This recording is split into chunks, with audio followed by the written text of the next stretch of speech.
ito, titikman na po natin kung gaano kasarap. Ito po yung sausawan na ginawa ko. Ito po siya. Napakasarap nito, guys. Ayan.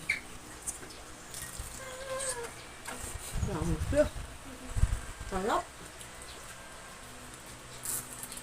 Kasi, kaya masarap. Yung gulay, hindi siya labog. Sarap.